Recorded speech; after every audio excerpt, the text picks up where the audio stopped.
Thomas's ABC book. A is for all aboard. All aboard, calls Thomas the Tink Engine. B is for Bertie the Bus. Bertie is Thomas's friend. Beep, beep. C is for coaches. Annie and Clarabelle are Thomas's coaches. D is for Diesel. Doesn't Diesel look grumpy today? E is for Edward. Edward, a kind engine, helps everyone. F is for freight cars. Trick-chock, say the silly freight cars. G is for Gordon. Gordon is a big, strong engine. Boop, boop. H is for Henry. Here comes Henry under the bridge. I is for important. Trains do important work. J is for James. James is going on an exciting journey. K is for kind. L is for little.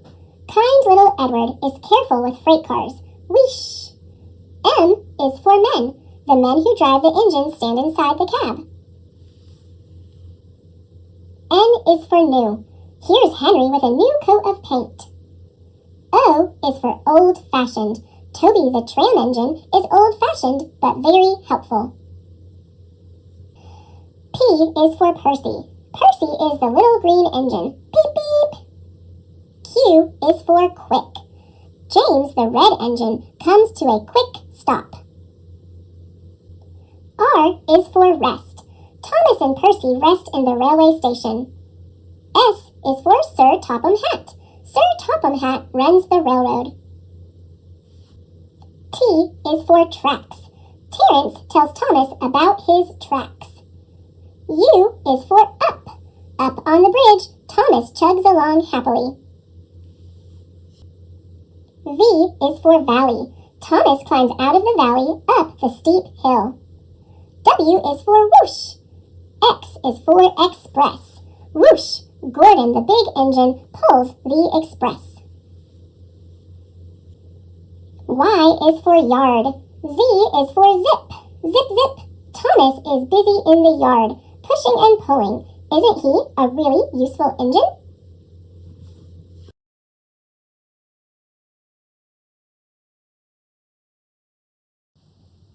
Thomas's color book. The engines of Sodor love color, and the island of Sodor is a very colorful place. Lucky engines. James is hauling bushels of crisp red apples.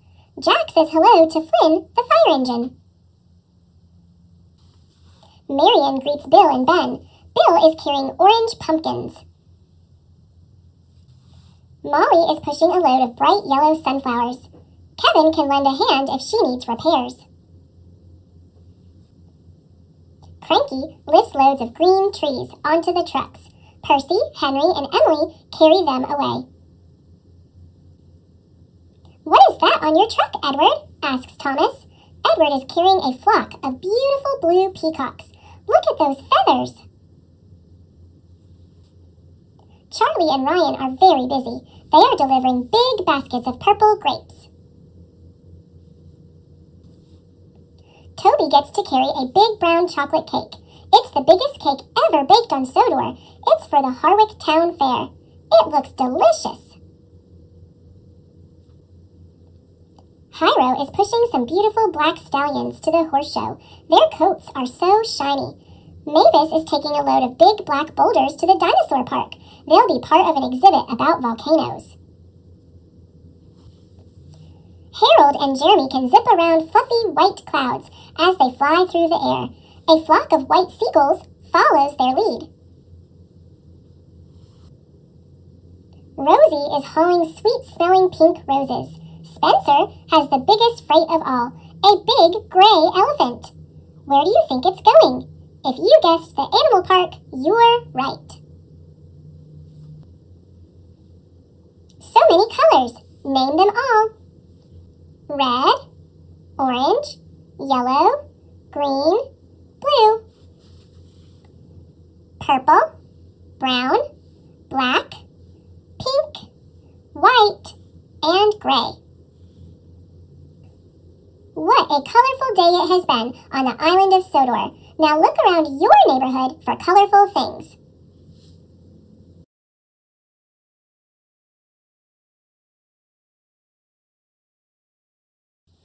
Thomas and Friends, Flynn Saves the Day. Based on the Railway series by the Reverend W. Awdry, illustrated by Richard Courtney. Percy rolls down the track. Uh-oh, Percy smells smoke. Oh no, Percy sees a fire. Thomas is in trouble. Who will save him? Clickety-clack, clickety-clack. Percy finds Flynn. Flynn is a fire engine. Flynn is fast. Flynn is fearless. Flynn will save Thomas. Chuff, chuff, clang, clang. The engines hurry to help. Smoke swirls. Flames flash. The engines work together. Percy clears the track. Thomas is free. Flynn fights the fire. Whoosh goes the water. The flames flicker. They fizz. They fade. The fire is out. Thomas is safe. Good job, Flynn. Thank you, Percy.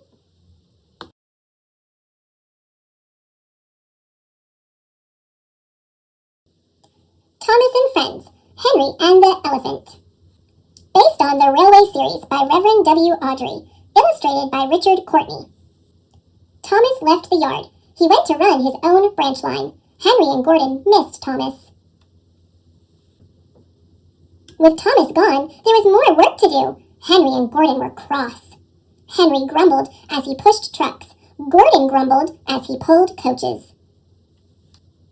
One day, a circus came to town.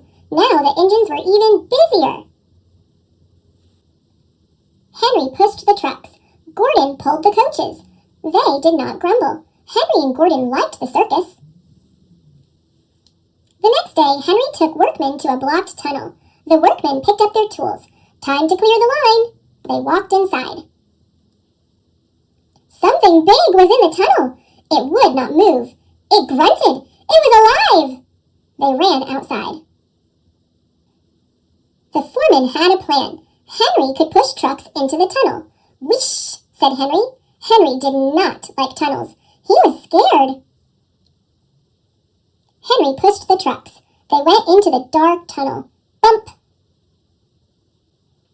Henry pushed hard. The big, scary thing pushed back. Henry pushed harder. The big, scary thing pushed hardest. Henry inched backwards. First, Henry was pushed out of the tunnel. Then the trucks were pushed out. At last, they saw what was in the tunnel. It was an elephant, and he looked cross. He had run away from the circus. The workmen fed him and gave him lots of water. The elephant felt better. Henry felt better too. He let off steam. Whoosh! Henry's steam scared the elephant. Splash! Poor Henry. It was time to go home. Everyone laughed at Henry. An elephant pushed me and splashed me, Henry grumbled. But in the shed, Henry told his funny story. His friends laughed. This time, Henry laughed too.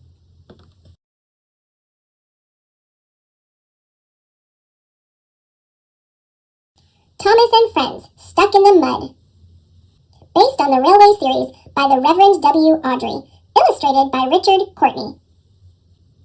Click, clack, click, clack. Thomas puffs down the track.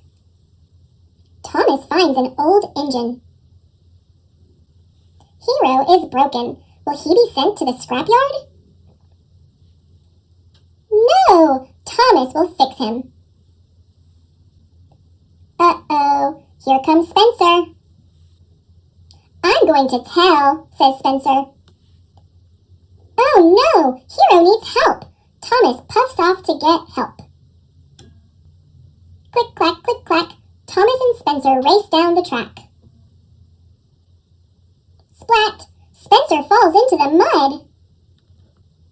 Now Thomas must help 2 engines. He tells Sir Topham Hatt. Clang, clang, bang, bang. Hero is fixed. But who will help Spencer? Thomas is too small.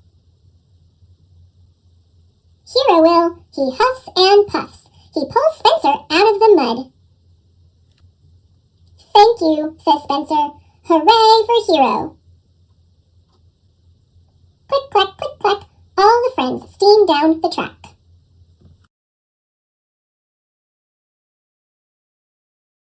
Gordon's new view. Gordon was big. Gordon was tall. Gordon liked his view from the yard. Gordon liked his view from the stations, too. He could see people. People could see him. Gordon, you must go to the new station, said Sir Topham Hatt. Gordon rushed to the new station. He stopped inside. There was no view. Gordon could not see the people. They could not see him. The next day, Gordon was busy. He pulled the express. He rushed to the docks. He raced back to the new station. He was in a hurry, but his brakes were stuck. He could not slow down. Crash! Gordon crashed into the bumper. Smash! Gordon smashed into the wall. Now people could see him, but Gordon could not see them. His eyes were shut tight. The breakdown train pulled Gordon back. Gordon, go to the works, said Sir Topham Hatt. When Gordon came back, he was fixed. The wall was fixed too. It had a new window. Gordon likes his new view. He can see people. And people can see him. Beep, beep.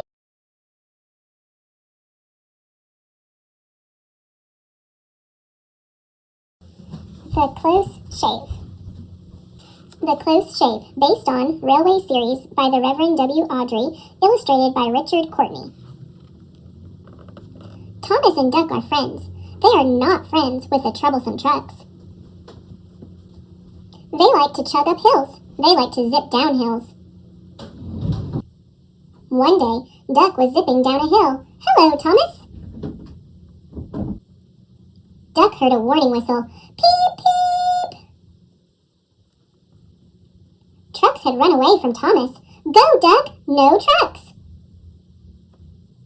The trucks bumped Duck. Mad Duck. Glad trucks. Duck and the trucks rushed down the hill. Duck saw the end of the line. Duck had to stop. Duck crashed into the barber shop. Sad Duck. Bad trucks. The barber was cross. Soapy Duck. Dopey trucks. I am sorry, said Duck. I had to stop the runaway trucks. No one was hurt. The shop could be fixed. Duck was a hero. Duck got cleaned up. The trucks got picked up. Duck had a close shave.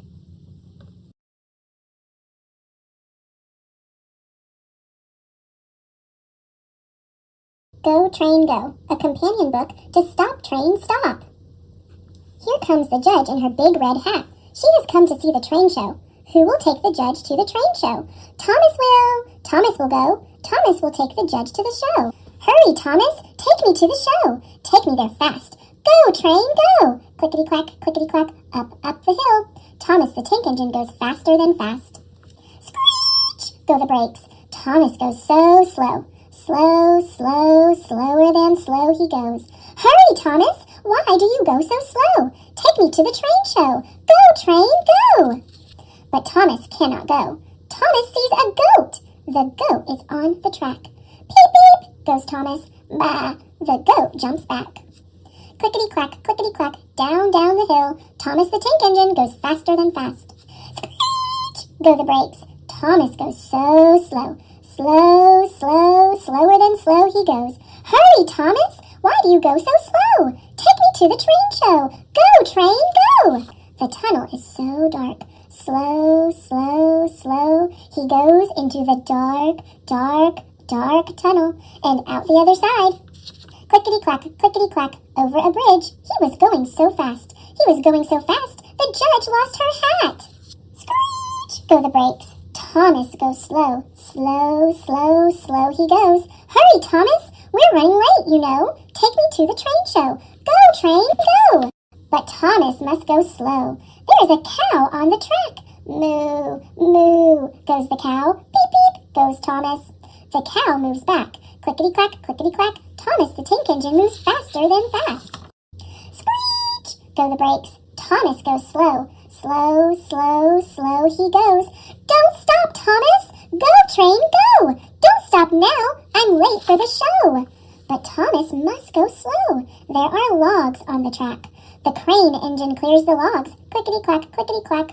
Around the logs goes Thomas, faster than fast. There is mud up ahead. The judge wants to go slow. Slow, little engine. Slow, slow, slow. Watch out for the mud. Whoa, train, whoa! But Thomas cannot go slow. Thomas goes faster than fast. Into the mud. Splish, splash. Thomas goes fast. Past a town. Fast, fast. Past a dog. Faster still. Fast at last. Nothing can stop him, nothing at all. No goat, no dark, no cow, no log, no crane, no mud, no town, no dog. This is the fastest that Thomas can go. Screech! Go the brakes. Good job, Thomas. We made it here at last. You are a little engine, but you go so fast. Here comes the judge. The train show begins. There are red trains and blue trains and old trains and new trains and a little blue engine covered in mud. What will the judge say? I like all the trains. You all are such fun, but the muddy little blue train is my favorite one.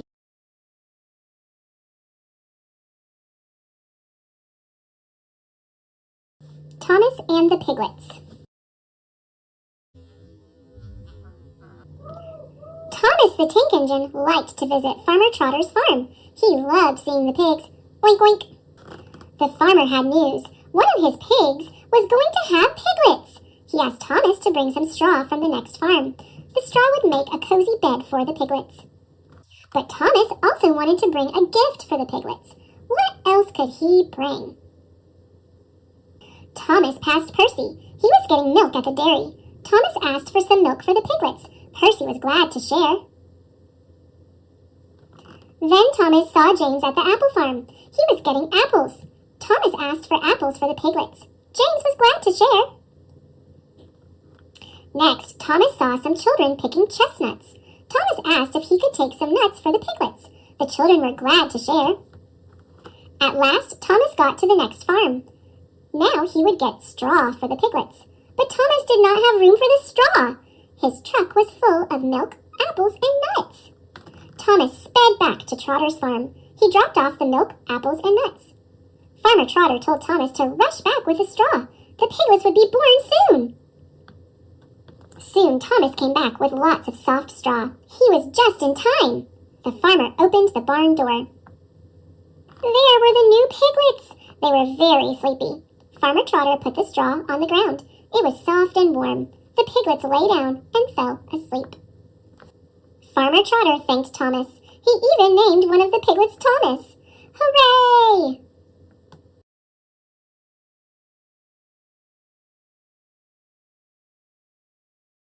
Trouble in the tunnel.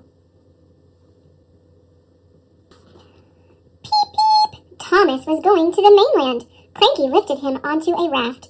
Goodbye, called Thomas. The boat sailed to sea. Thomas bobbed behind on the raft. Soon night came. Thomas could not see, but he could hear crack, crash. The chain snapped. Help! Cried Thomas. The boat chugged away. Thomas was all alone. Thomas was scared. The next morning, the raft floated to a far-off island. How would Thomas find his way back to Sodor? Clickety-clack. Thomas rattled around a bend. Then, screech! He stopped. 3 strange engines were in front of him. I'm Dash, said one. I'm Dash, said another. I'm Ferdinand, peeped the last. The new engines said they could help Thomas, but they were silly. They made jokes. They teased Thomas. He huffed away. He puffed up hills. He chuffed past rocks. He raced along the track. Thomas was lost. Now he needed help. Thomas found Bash, Dash, and Ferdinand. I need help, said Thomas. Will you tell me how to get home? The engines took Thomas to an old tunnel. This leads to Sodor, they said. They puffed inside. The tunnel was dark. The tracks were twisty. Smash! Crash! Rocks tumbled down. Thomas and the engines were stuck. The engines had a plan. They told Thomas to puff as hard as he could. Puff! Puff! Puff! Thomas's puffs rose high into the sky. Back on Sodor, Percy wondered where Thomas was. Then he saw 3 puffs. Thomas! Cried Percy. He whooshed away to get help. Clickety-clack, clickety-clack. Thomas heard something in the tunnel. We'll save you, peeped Percy. The engines from Sodor bashed through the rocks. Thomas was rescued. Hooray!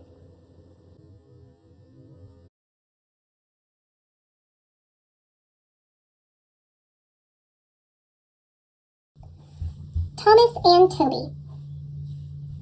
Illustrated by Tommy Stubbs. One sunny morning, Thomas the Tank Engine was happily chugging along his branch line. Being a really useful engine, Thomas had many responsibilities, and it was important that he stayed right on time. Pulling Annie and Clarabelle, Thomas started toward the quarry for his first delivery of the day. Thomas was especially careful on one part of his branch line because it ran beside a long stretch of road. Beep, beep! He'd whistle hello to anyone who might be near, so they'd have plenty of time to get out of the way. This late summer morning, as Thomas chugged around a bend, he noticed a policeman standing by the next crossing. Thomas had been close friends with the old constable, who'd recently retired. This must be the new constable, thought Thomas, and he greeted the policeman with a friendly peep peep. But the new constable's reply was far from friendly. Thomas had startled him, and he stopped Thomas in his tracks. My very first day, and already there's trouble? Just who are you, and where do you think you are going? Asked the red-faced policeman. Thomas did his best to explain, but the policeman was not in a mood to listen to an engine. No cowcatcher? Not a single side plate in sight? You shouldn't travel near these public roads. It's too dangerous, he exclaimed as he inspected Thomas. This cannot continue. I must speak with the person in charge. Thomas told him that Sir Topham Hatt, the head of the railway, was on vacation. There was nothing Thomas could say to calm the policeman, and nothing to do until Sir Topham Hatt returned. Troublemaker, muttered the policeman as Thomas chugged sadly away. Sir Topham Hatt was having a much better time than Thomas. He was vacationing with his family on the other side of Sodor. His grandchildren had discovered an old-fashioned steam tram that still gave rides to passengers. The short, sturdy tram's name was Toby. He had cowcatchers, side plates, and a cheery bell that he rang to greet all he met. He traveled with Henrietta, a tram coach whom he considered a good friend, if sometimes fussy friend. Long ago, they were very busy transporting goods and people to the main line, but now almost everyone traveled by cars and buses. Toby and Henrietta spent their days giving tram rides to people on vacation. Being the kind of family who enjoyed railways, the Hatts returned to Toby every day of their vacation for a ride. It didn't take long for Toby to recognize that Sir Topham Hatt was a special passenger. He asked all the right questions and knew just about everything there was to know about trains and trams. What is your name? Asked Sir Topham Hatt as the Hatts took the last tram ride of their vacation. Toby, sir. Thank you, Toby, for a very memorable vacation. Thank you, sir, said Toby politely. Toby thought to himself, this gentleman is a gentleman who knows how to speak to engines. Sadly, a few days later, Toby and Henrietta's line was shut down and they were sent to their sheds. When Sir Topham Hatt returned from vacation, he was informed immediately about Thomas's trouble with the new constable. He remembered Toby. He knew that underneath the chipped paint and rusty spots was a very useful tram engine who could handle the quarry line and the prickly policeman. And there were plenty of other things to keep Thomas occupied as well. Soon, Toby and Henrietta arrived, and they took to their new jobs very quickly. Toby was especially good at making the trucks behave. Thomas noticed this right away, and he was very impressed. He knew firsthand how troublesome those trucks could be. In no time, Thomas and Toby became good friends. James, however, was not at all impressed with Toby. He often met Toby and Henrietta at the junction. Every time he saw them, he made a crack about how dirty they were or how slow they moved. One day, Toby had had enough. Whoosh! Toby cried, blowing out a great burst of steam. Why must you always be so mean? Oh, bother, replied James. I don't have time right now for dirty, slow engines like you. Really splendid, fast engines like myself have lots to do. Off he sped to his next stop, leaving Toby in a cloud of steam. James continued on his route, picking up more and more trucks. He was still a bit cranky and very distracted. As he was traveling down Gordon's Hill, James was so busy thinking of things to say to Toby that he forgot to pin down his brakes. Faster, faster, he flew as the trucks bumped and pushed him down the steep hill, for they love to go fast and make trouble. I've got to stop, screeched James as he pulled on the brakes. But it was no use. James could not slow down. Hooray! Cheered the trucks. And then, crash! James had finally stopped at the bottom of the hill. He'd run straight into 2 tar wagons. What a sticky, dirty mess! A short time later, the breakdown train and all available engines arrived to help with the cleanup. Toby immediately started getting the trucks under control. When he saw James, Toby couldn't resist having a little fun. Is that James? Toby asked innocently. It can't be. James is such a splendid, fast engine. James pretended he didn't hear Toby, and from that day on, James was a lot nicer. Toby knew just about everything when it came to moving trucks. He had many years of experience and a very patient nature. So Sir Topham Hatt asked Toby to coach Mavis, a new diesel engine at the Farquhar quarry. Like most new engines, especially diesels, Mavis thought she knew it all, or at least more than that old-fashioned tram did. She quickly grew bored with moving the trucks at the quarry. More than anything, she wanted to be on the line. One wet but very busy day, Toby asked Mavis to bring the trucks to the line. Mavis was thrilled. Take it slow, he warned. Watch the wet rails, he suggested. Keep an eye on the trucks, he reminded. But Mavis was too excited to pay attention to Toby. As soon as she started on her way, though, she wished she'd listened more closely. The trucks realized she was new at this. The cold autumn rain made the rails extra slick, so they bumped and pushed, and before she knew it, Mavis was stalled right in the middle of a busy crossing. Soon, there were many angry people who needed to get by. Mavis didn't know what to do, and the trucks just laughed at her. She knew that Toby would be angry, and he was. But Toby also remembered that it was Mavis's first time on the line and how tricky those trucks could be. He helped Mavis out of the crossing and promised to spend more time teaching her at the quarry. Toby had been there only a short while, but already his hard work was recognized. Sir Topham Hatt gave both him and Henrietta a long overdue fresh coat of paint and some shiny new parts. And best of all, Toby got a new number of his own. Now he, too, truly was a really useful engine. Toby and Thomas's friendship grew and grew. Thomas especially liked it when he found out that Toby always startled the not-so-cheery policeman with a cheery ring of his bell.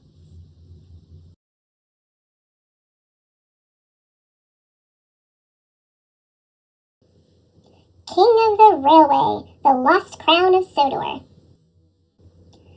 It was a busy day at Brendam Docks. Thomas and Percy were shunting trucks. One of the trucks bashed into Percy's buffer and tipped over. A crate fell out and split open. Look, peeped Percy. It's a metal man, a robot. Silly, Cranky grumbled. It's a suit of armor, like a knight used to wear. Cranky's right, said Sir Topham Hatt. In the old days, the island of Sodor was ruled by kings. The most beloved was King Godred. He lived in Ulfstead Castle and wore a golden crown. The crown disappeared long ago. Sir Topham Hatt said that the ruins of Ulfstead Castle could be seen on the Earl of Sodor's estate. The next morning, Thomas delivered a crate to the Earl's estate. There he met Millie, the Earl's narrow-gauge engine. If only I had King Godred's golden crown, the Earl said sadly. Over the next few days, Thomas, James, and Percy made many deliveries to the Earl's estate. Thomas saw his friend, Jack the Digger, there. I'm helping the Earl restore Ulfstead Castle, Jack puffed. So that's his plan, whistled Thomas. When Thomas, Percy, and James were shunting containers, Thomas saw a flatbed holding a very large crate. The Earl said it was a special delivery for the steamworks. He climbed into Thomas's cab, and the three friends pulled the crate to the steamworks. When they got there, a gantry crane lifted the crate to reveal an old engine named Stephen. His wood was worn, and he had rust holes in his boiler. He hadn't run in years. Surprise! The old engine peeped. Victor said that he'd have Stephen fixed up in no time. The Earl told Thomas he had a special job for Stephen, but it's best not to say anything. I won't say a word, said Thomas. I promise. Victor worked quickly. Soon Stephen was good as new. You look really useful again, Thomas peeped. Stephen had told the engines about his early days. I worked so fast, they called me the Rocket, he said. But what job would he do now? As the others rolled away to work, Thomas saw that Stephen looked sad. So Thomas broke his promise and told Stephen that the Earl had a special job for him. Stephen was very excited. Thomas, James, and Percy steamed to the Earl's estate. Inside the castle walls, they were amazed to see a giant platform on rails. The Earl called it the Traveler. You three will move the Traveler into place for the men. You must be careful to keep the platform stable. Meanwhile, Stephen wanted to know about his special job, so he rolled off to Brendam Docks. There's no work here for an old engine like you, Cranky said. Next, Stephen went to Blue Mountain Quarry. We can always use help, Luke peeped, but the trucks Stephen tried to pull were too heavy. He steamed and strained, but they wouldn't move.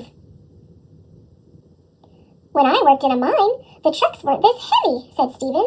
Aren't there any mines around here? Scarlowi told him there was an old mine near the castle ruins. I don't think anyone works there now, he said. Stephen found the entrance to the abandoned mine. He sighed. There's no job on this island for me. Nearby, Thomas was working with the troublesome trucks. Suddenly, the truck slipped loose and roared down the hill, right towards Stephen. Stephen had no choice but to push into the mine. His funnel hit the roof and fell off. Rocks crashed down behind him, sealing up the entrance. Stephen searched for a way out. He crept around dark bends and through empty tunnels, but the tracks just went in circles. The only thing he found was an old wooden crate. Thomas and Percy searched for Stephen at the entrance to the old mine. Thomas saw something familiar lying on the ground. It was Stephen's funnel. Thomas chuffed away to get Jack the Digger. Jack cleared the mine entrance and Thomas raced in. Stephen! Stephen! He peeped. Stephen heard Thomas, but he was too weak to move or even whistle. Finally, Thomas turned a corner and saw a welcome sight. Thomas pushed Stephen out of the mine. The Earl was there to greet them. I found a big wooden chest in the mine, Stephen said. Wonderful, the Earl exclaimed. But first, we must get you ready for tomorrow. You are an engine with a special job to do. The next day, an excited crowd gathered around Ulfstead Castle. Welcome, ladies and gentlemen, engines and coaches, said the Earl. Let me introduce my special steam engine, Stephen. He and Millie will be happy to show you the grounds. Stephen's new funnel glittered like gold. It reminded Thomas of something. Stephen found something I thought was lost forever, the Earl said. King Godred's long-lost crown. Thomas realized what Stephen's funnel looked like. A crown. The engines cheered for Stephen. He wasn't the fastest or the strongest, but he was really useful. And today, he was a king.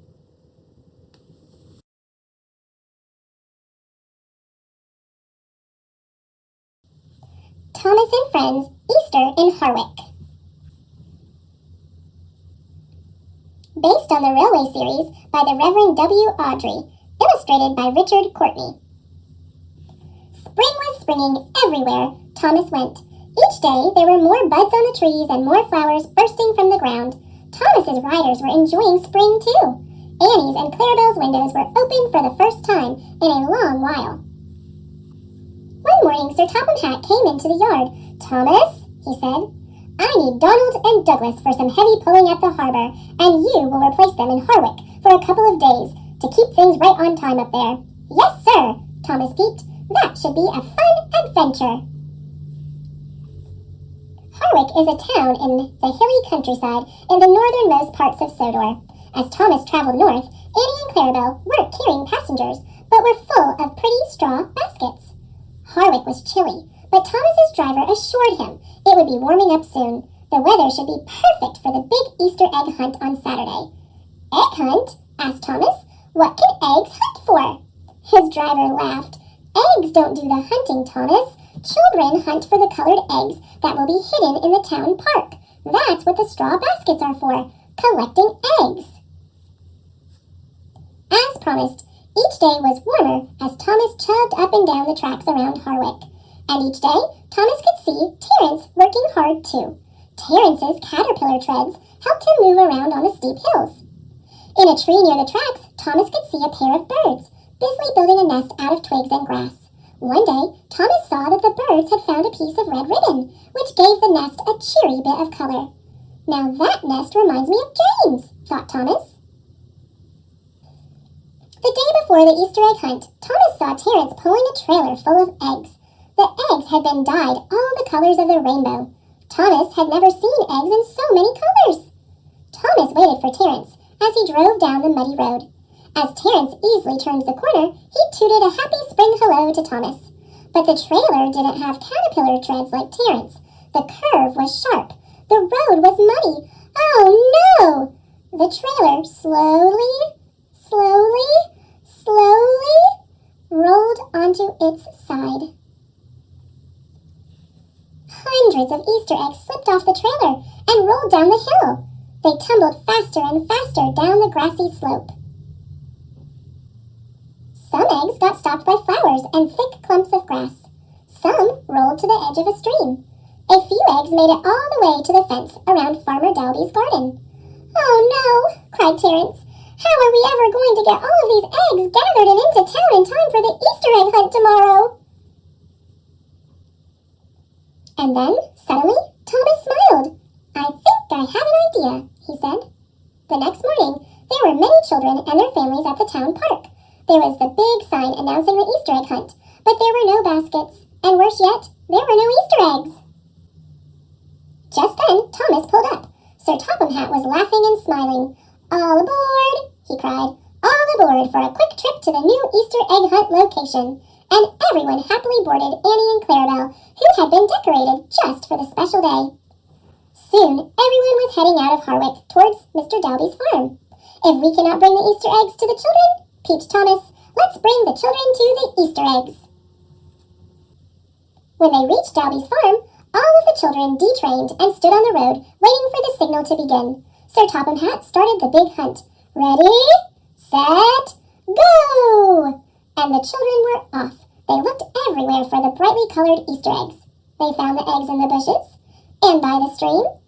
Everyone was having fun. Thomas and Sir Topham Hatt watched the children laughing and hunting. Suddenly, Thomas noticed 3 blue eggs in a nest in a tree near the tracks. He was confused. How did those eggs get up in that tree? He asked. Can Easter eggs fly? Sir Topham Hatt laughed. Those aren't Easter eggs, Thomas. Those are robin's eggs. Soon they will hatch and be baby birds. Thomas smiled and sighed.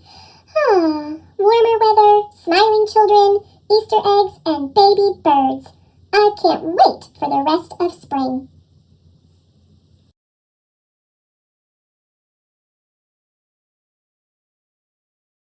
Thomas and Friends, Christmas in Wellsworth. Based on the Railway series by the Reverend W. Awdry, illustrated by Richard Courtney. It was 2 days before Christmas. Everywhere Thomas looked, Wellsworth was bustling with preparations. Toby brought shoppers into town. James pulled freight cars full of decorations. And Henry had just delivered a large Christmas tree to the town square. The following night, Wellsworth would have a wonderful Christmas Eve festival. Everyone would gather to watch the lighting of the tree. They'd sing carols and ring bells. Thomas couldn't wait. If only it would snow, he thought. Then everything would be perfect. I'm afraid we won't have a white Christmas this year, Thomas peeped as he looked up at the blue sky. That's okay with me, said Henry. I have so much to do. I don't need a snowstorm now." Thomas loved the snow, even if he had to wear his heavy snowplow. Snow would make the Christmas Eve festival so pretty. Just then, Sir Topham Hatt called to Thomas. "I have a message from Lady Hat," he said. "She wants to come to the festival, but my car is in the garage for maintenance. I need you to run over to Kelsthorpe to pick her up. Please take Annie and Clarabelle so you can bring my grandchildren as well." "Yes, sir," peeped Thomas. Of all the jobs on Sodor, pulling a trainload of children was his favorite. Thomas was soon speeding across Sodor. Everywhere he looked, people were smiling and waving. In Marin, children prepared for a Christmas pageant with real sheep. And as night fell, the festive lights of Rolf's castle shined brightly. The town looked like a magic palace. Thomas arrived in Kelsthorpe. He had made good time and was eager to make the return trip the next day. When Thomas awoke the next morning, the weather had changed. It was cloudy and damp and getting colder by the hour.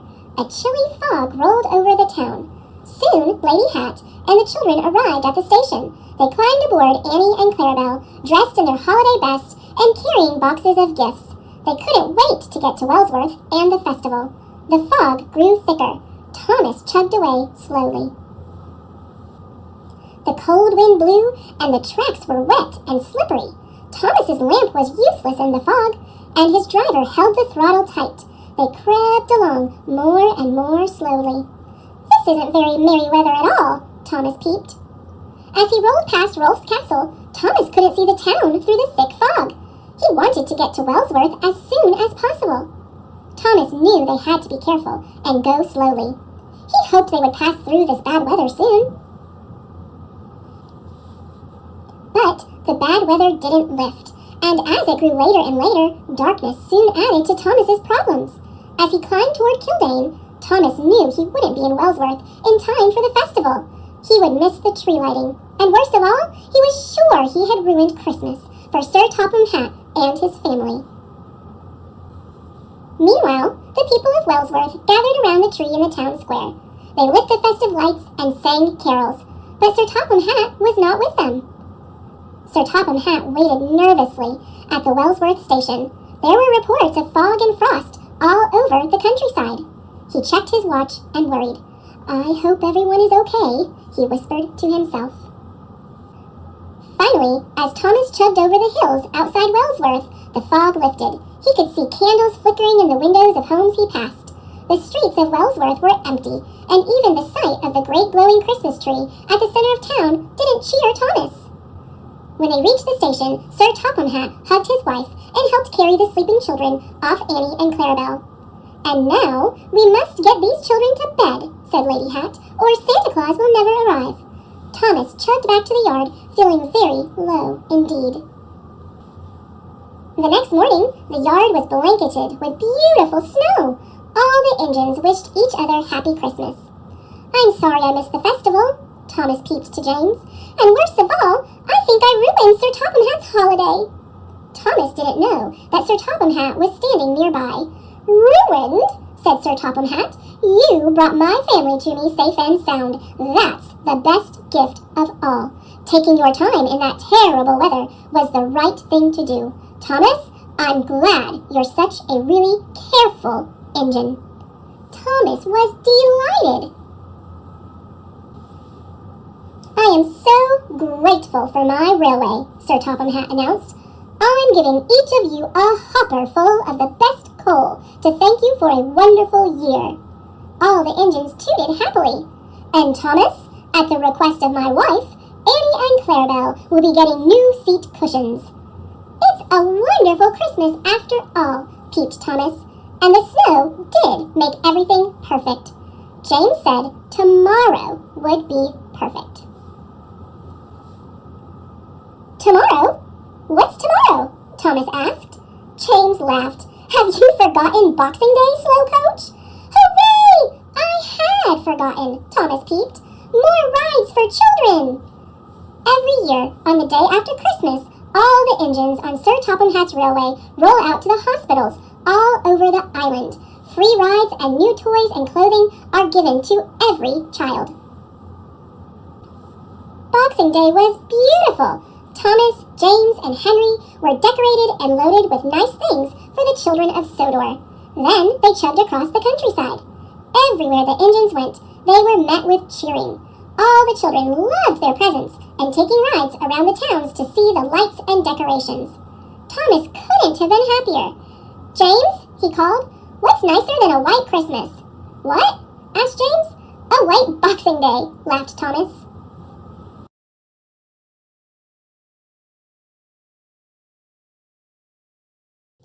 Percy's Chocolate Crunch and other Thomas the Tank Engine stories. Percy's Chocolate Crunch. Sir Topham Hatt's engines love being shiny and clean. It makes them feel cheerful as they puff across the island of Sodor. Percy often has the dirtiest work to do, but he likes to be clean as well as any other engine. Washdowns are important to Percy. But Sir Topham Hatt had bad news. "Due to a water shortage," he said, "no engine shall have more than one washdown a day. Usefulness before cleanliness," he added, and left. Percy was upset. "I get dirty," he complained. "I need washdowns." "Gordon only does it to feel important." "I am important," Gordon sniffed. "I'm an express engine. You're a pouty puffer, Percy," teased James. "No, I'm not," wheezed Percy, and he chuffed away. Percy was loading freight cars at the docks. He was trying extra hard to stay clean, but the troublesome trucks were being naughty. As Percy pushed them under the coal chute, they sang out, "On! On! On!" they cried. Percy found himself under the chute, and coal dust flew everywhere. "Oh no!" coughed Percy. "I'm filthy!" Percy felt awful, but he knew he had to carry on. On the way to Cowan Station, the troublesome trucks teased Percy even more. "Clickety-clack, don't look back, dirty Percy's on our track." "Be quiet!" Percy snapped. When Percy arrived at Cowan Station, he was very upset. "From now on, I am only doing work where I won't get dirty." Harold the helicopter was at Cowan Station picking up medical supplies. "Hello, Percy," he called, and he took off, blowing cinders and ashes everywhere. "Not again!" cried Percy. "I want a washdown." "Usefulness before cleanliness," reminded his driver. "I want to be useful where I can't get dirty," Percy huffed. "There's a load of sugar going to the chocolate factory," his driver said. "We could take the sugar cars." "Sugar," said Percy. "That's nice and clean." Percy was pleased. Percy didn't know that earlier a leaky freight car had spilled oil on the track. When he approached the chocolate factory, his driver applied the brakes, but Percy's wheels just skidded on the oily rails. "Oh no!" hooted Percy. "Yuck!" he groaned. "I've never been this dirty." He was covered from funnel to firebox in sticky, gooey chocolate. Back at the sheds, everyone thought it was very funny. "You look good enough to eat," Thomas hooted. "Bonbon Percy," teased James. "Chalk ice on wheels," chipped in Henry. "Disgraceful," said Gordon pompously. "Ahem," said a stern-sounding voice. It was Sir Topham Hatt. "You have had a trying day, Percy," he said. "Yes, sir," replied Percy from beneath the chocolate. "But you've showed us all that usefulness does come before cleanliness. So," he added, "you shall have your washdown." "Oh, sir!" "And a new coat of paint." Percy just beamed. Salty Secret. All the engines on the island of Sodor love their work, but sometimes there is too much work. That's when Sir Topham Hatt brings new engines to the island. Salty, the dockyard diesel, is one of these engines. He loves to tell tales of the sea. "We heaved until the old freighter finally caught the tide. Arr, it's good to be useful." Salty is excited about coming to the island of Sodor. Islands are surrounded by the sea. Salty loves the sea. Soon Salty arrived at his new job. "Ahoy, mateys! Salty, pride of the seven seas. I'm a new diesel, and I'm here to give you some help." Bill and Ben didn't think they needed any help, especially from a diesel. "Welcome to Center Island Quarry," Mavis said proudly. Salty looked all around. Everywhere he looked, he saw nothing but rocks. "A quarry?" he cried.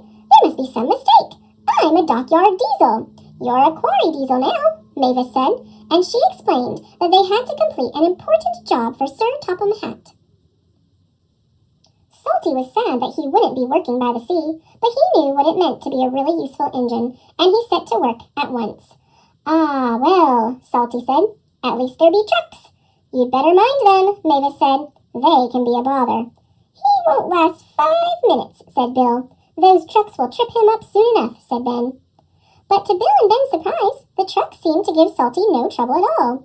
"Yo-ho-ho and a bucket of prawns, the tiller spins and the captain yawns. Yo-ho-ho and a bucket of prawns, the tiller spins," sang Salty, "and the captain yawns," sang the trucks. Thanks to Salty, Sir Topham Hatt's important job was almost done. Bill and Ben were surprised, and a little jealous.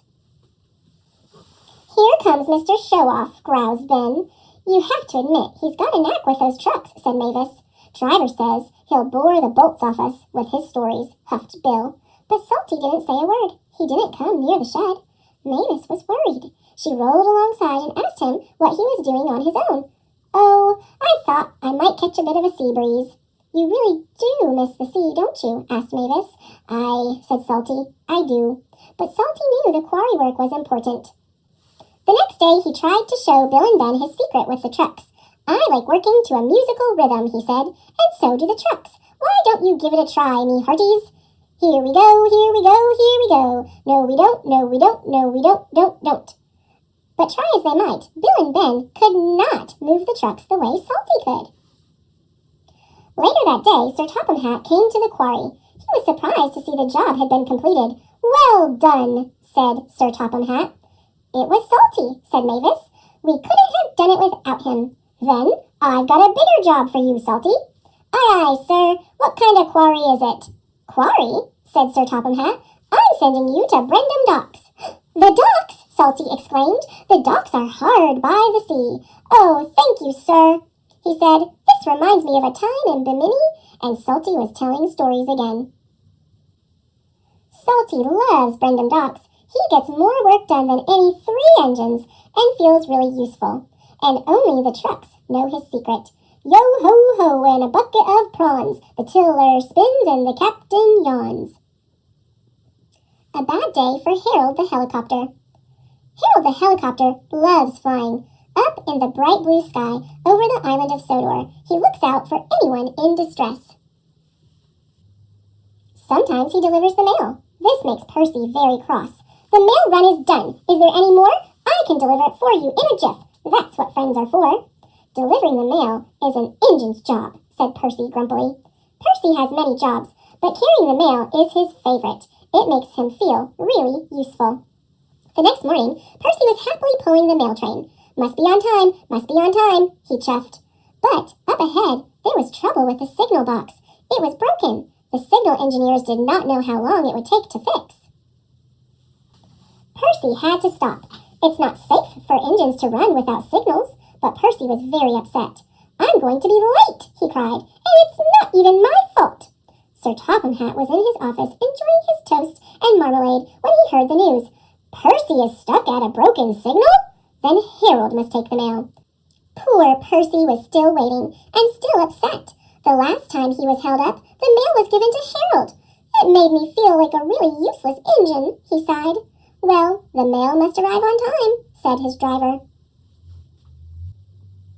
Just then they heard a familiar sound coming from above. "Hello," said Harold. "Sir Topham Hatt says you need my help. That's what friends are for." "Oh, no," cried Percy. But Sir Topham Hatt had made up his mind. There was nothing Percy could do. Percy's driver helped load the mailbags into Harold's cargo net. "Maybe we should take the mailbags a few at a time," said Harold's pilot. "They're very heavy. I'd have to make too many trips. Then I'd be as slow as Percy." And so they loaded all the mail into Harold's net at once, and the engineer continued to work on the signal. Just as they finished loading, a signal engineer cried out. "It's fixed," he said. "Wait, Harold!" shouted Percy. "I'm ready to go!" But it was too late. Harold had already taken off. Percy watched the mail disappear. He was upset. But then they all heard a strange sound. "Watch out for those trees, Harold!" cried his pilot. "My net is too heavy!" wailed Harold. "Harold is in trouble," Percy cried. "We must try to help him." "Are you all right?" called Percy. sputtered Harold, and Percy did, as fast as he could. The next day, Harold's engine was fixed, and he was flying again. Percy was very pleased to see him. "Want to take the mail, Harold?" Percy teased. "I'll stand by with the rescue team." All the engines tooted, and Harold hovered so low that only Percy could hear. "Thanks for getting help to pull me out of the haystack, my friend," he said. "That's all right," said Percy. "That's what friends are for."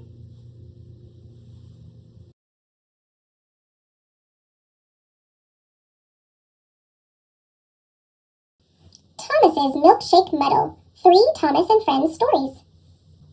Photographs by Terry Pallone and Terry Permain. Thomas's Milkshake Muddle. Once a year, the children of Sodor are all invited to a special summer party. There was to be ice cream and cake for everyone. Every engine wanted to be the one to take the children to the party. On the day of the party, Sir Topham Hatt came to Tidmouth Sheds. Thomas hoped that he would be taking the children, but Sir Topham Hatt chose Emily. He had other jobs for Thomas. "Thomas, first you are to go to the dairy to collect milk to make ice cream. Then you must go to the farm on the other side of the island to collect butter for cakes, all in time for the children's party." Thomas set off proudly.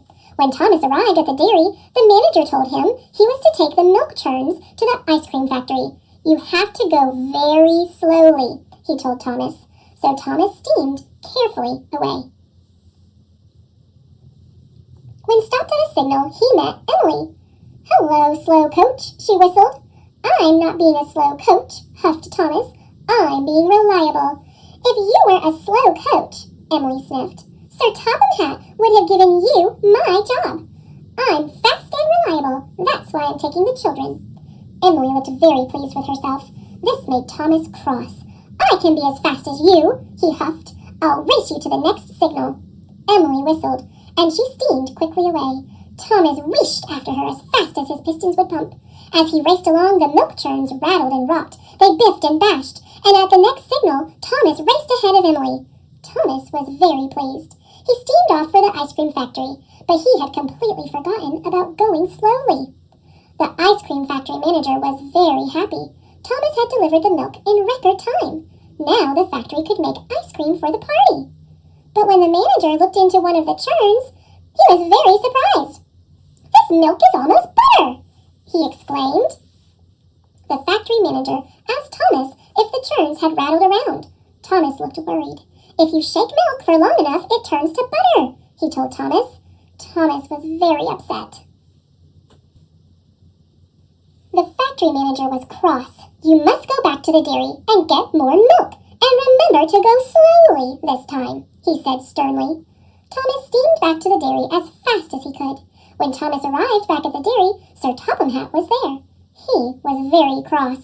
"Thomas, it is nearly time for the party, and you still have not collected the butter from the other side of the island.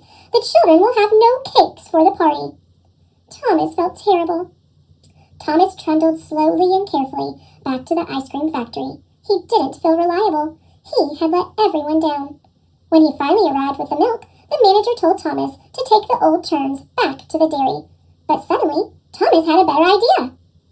Thomas steamed along with the milk churns even faster than he had before. He huffed up Gordon's Hill and chuffed down to the valley. He raced like a rocket and he whished like the wind. The churns in Thomas's freight cars rattled and rolled. They clanked and crashed and biffed and bashed. Even the cows and sheep looked up to see what the noise was. But Thomas couldn't stop until he got to the bakery. As he arrived, he blew his whistle long and hard. "Beep, beep! I need butter, not milk," cried the baker. He was surprised to see the milk churns. "Look inside the churns," tooted Thomas. The baker couldn't believe his eyes. The almost butter was now butter, enough to make all the cakes for the party. Sir Topham Hatt had heard what Thomas had done. He came to see him. Thomas thought Sir Topham Hatt would be cross. He was very worried. But Sir Topham Hatt smiled. "Thomas, you have saved the children's party," he boomed. "So today, that makes you the most reliable engine on the whole of Sodor." And later, Thomas had his most important job yet, as guest of honor at the children's party. There was lots of ice cream and plenty of cakes. Everyone had a wonderful time. The children cheered for Thomas. Thomas felt very proud. Toby feels left out. It was springtime on the island of Sodor. All the engines were working hard in the sunshine. One morning, Sir Topham Hatt arrived at Tidmouth's sheds. He had some exciting news. The new Sodor Museum opens soon, he announced. Lots of very important people will be coming to the island for the grand opening. What's a museum? Asked Percy. It's a place where they put old things so people can stand and look at them, huffed Gordon. I want you all to look your best, so everyone is to have a repaint. All the engines were very pleased. Later that morning, Toby met James at Knapford Station. Have you heard about the opening of the museum? Puffed James. We're all having a repaint. I shall look wonderful with a brand new coat of red paint. I've not heard about that, said Toby. Why hasn't Sir Topham Hatt told me? You must have been left out, James chuffed, and he steamed away. That night, Toby couldn't sleep. He kept worrying about what James had said. Why hasn't Sir Topham Hatt told me about the museum, he wondered. Why have I been left out? By the next morning, Toby thought he knew the answer. He met Thomas at Abbey Station. Have you heard about the museum? Asked Toby. Yes, puffed Thomas excitedly. We're all being repainted. I'm not, puffed Toby sadly. But I think I know why. I am a very old steam tram. Maybe Sir Topham Hatt has decided to put me inside the museum. Thomas wasn't so sure. Why don't you ask him? Huffed Thomas, helpfully. Toby looked worried. He was frightened of what Sir Topham Hatt might say. Must go, puffed Thomas. Really useful engines are really busy ones. And he chuffed away. Toby thought for a moment. I'll show Sir Topham Hatt that he can't put me in a museum, said Toby. I'll show him I'm a really useful engine. Toby arrived at Tidmouth Sheds. Sir Topham Hatt was talking to Emily. Emily, you must go to the yard for your repaint, said Sir Topham Hatt. Emily was very happy. Another engine must collect your flour, said Sir Topham Hatt. I'll do it, sir, said Toby quickly. Thank you, smiled Sir Topham Hatt, and before he could say anything else, Toby steamed off. He didn't want Sir Topham Hatt to tell him he was going to be put in a museum. Toby waited impatiently at the flour mill. Hurry up, he wished. I must get to the docks as soon as I can. When Toby delivered the flour, he saw Sir Topham Hatt standing on the dockside. He was talking to the dockmaster. Sir Topham Hatt saw Toby. He wanted to speak to him, but Toby steamed off as fast as he could. Later, Toby saw Thomas again. He was pulling Annie and Clarabelle. I'm off for my repaint, chuffed Thomas happily. I can pull Annie and Clarabelle for you, said Toby. Thank you, Toby, tooted Thomas. So Toby pulled Annie and Clarabelle on Thomas's branch line. And while James was getting a shiny new coat of red paint, Toby collected coal cars from the mine for James. And while Percy was having his repaint, Toby shunted freight cars full of stone in the quarry for Percy, even though it was dusty, dirty work. At last, Toby had finished. He was very tired and very dirty. Suddenly, he saw Sir Topham Hatt waiting by the track. Toby still didn't want to speak to Sir Topham Hatt. Quickly, he reversed into a siding and didn't see that a big rock had fallen on the line. Bust my cow-catchers, he cried. Luckily, no one was hurt, but Toby's axle and his cow-catchers were broken. He couldn't move. Sir Topham Hatt hurried over. Why have you been running away from me all day? He asked. I don't want to be put in a museum, Toby said sadly. Why would I do that, Toby? Asked Sir Topham Hatt. Because the museum is full of old things and I'm an old steam tram and I'm not really useful anymore. Sir Topham Hatt smiled. Toby, you may be old, but you are far too useful to be put in the museum. You have worked harder today than any other engine. And as Sodor's only steam tram, I have a very special job for you. First, you will have a special polish. Then you are to take all the visitors to the museum for the grand opening. Toby felt very happy. He let out a great whoosh of steam. I've been trying to tell you that all day, added Sir Topham Hatt. Toby smiled. He felt very silly. So Toby's axle and cow-catchers were repaired, and then he was polished until he looked good as new. On the day of the museum opening, Toby picked up the visitors at the docks and puffed them proudly to the new museum. Toby was proud to be old, and he was even prouder to be the only really useful steam tram on the island of Sodor. Thomas and the new engine. The trains on the island of Sodor keep very busy. There are always lots of jobs to do. One morning, Sir Topham Hatt came to Tidmouth Sheds. "A new engine has arrived on the island," he announced. "His name is Neville. You must all make him feel welcome. A happy engine is a useful engine." Later, Thomas was stopped at a signal. The signalman called down to Thomas. "The bridge ahead is unsafe. Thomas, you are to collect a piece of ironwork so the bridge can be repaired." "Yes, sir," huffed Thomas. At the yards, Ari and Bert were with Neville, the new engine. Neville was a steamy, but he had a square body like a diesel. Neville was backing up towards some trucks. "Nearly there," said Ari cheekily. "Nearly there," said Bert naughtily. Then there was trouble. "Watch where you're going, clumsy wheels!" Ari and Bert laughed. Neville looked sad. "It's not your fault if you're a silly steamy," oiled Bert, and they laughed even harder. Thomas arrived at the yards. He could see Ari and Bert laughing with Neville. That must be the new engine, he thought. He must be friends with the Diesels. Thomas arrived at Knapford Station. "Have you seen the new engine yet?" asked James. "Yes," said Thomas, "but we'd better be careful. I saw him at the yards with Ari and Bert. They were laughing together." James was shocked. A steamy friendly with Diesels? As Thomas left, Edward pulled in. "Have you heard about the new engine?" snorted James. And he started to tell Edward all about Neville. Later, Edward was taking on water. He was talking to Percy. "That new steamy Neville is best friends with the Diesels," Edward puffed. "He doesn't want to be with steamies at all." "How do you know?" peeped Percy. "James told me, and Thomas told him," whistled Edward. Later, Percy met Emily at a red signal. "Don't go near Neville, the new engine," he told her. "The Diesels have told him to biff into steamies. Edward told me, James told Edward, and they heard all about it from Thomas." When Thomas arrived at Abbey Station, Sir Topham Hatt was there. "Thomas, you must warn all engines not to cross the bridge until it's repaired," he boomed. Thomas felt proud. It was a very useful job. Just then he heard a whistle. Someone was coming. Thomas had to warn them. It was Neville pulling Annie and Clarabelle. Thomas was shocked. Annie and Clarabelle were his carriages. "Hello," puffed Neville cheerfully. "I'm not talking to you," Thomas huffed crossly. Neville didn't know what he had done. Then Emily pulled in next to Neville. "Hello," said Neville happily. Emily let out a whoosh of steam. "It's no use trying to make friends with me. I know you're going to biff into all the steamies, just like Ari and Bert told you to." Thomas was surprised, but the station master blew his whistle, and Neville puffed sadly away. "Where did you hear that Neville is going to biff into all the steamies?" Thomas asked Emily.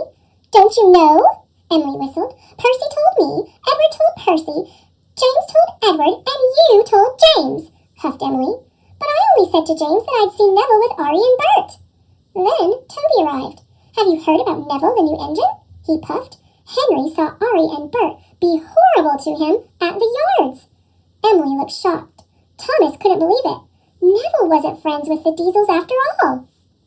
"Where was Neville going?" Emily tooted. "Cinders and ashes!" cried Thomas. "Neville's heading for the broken bridge! I must stop him!" Neville was speeding through the countryside as fast as he could. Suddenly, Neville saw a barrier on the track. He slammed on his brakes, but it was too late. Neville was in terrible trouble. He was on the broken end of the bridge. Thomas knew it was all his fault. Suddenly, he had an idea.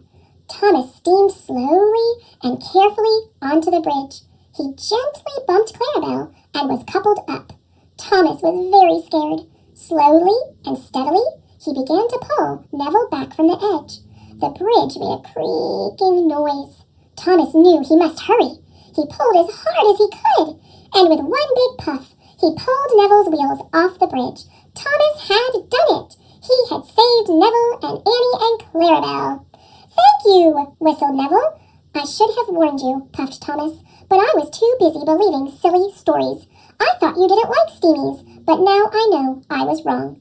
Thomas gave Neville a long, friendly toot-toot.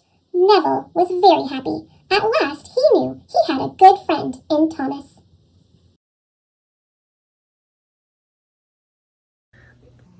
Thanks for watching. Click subscribe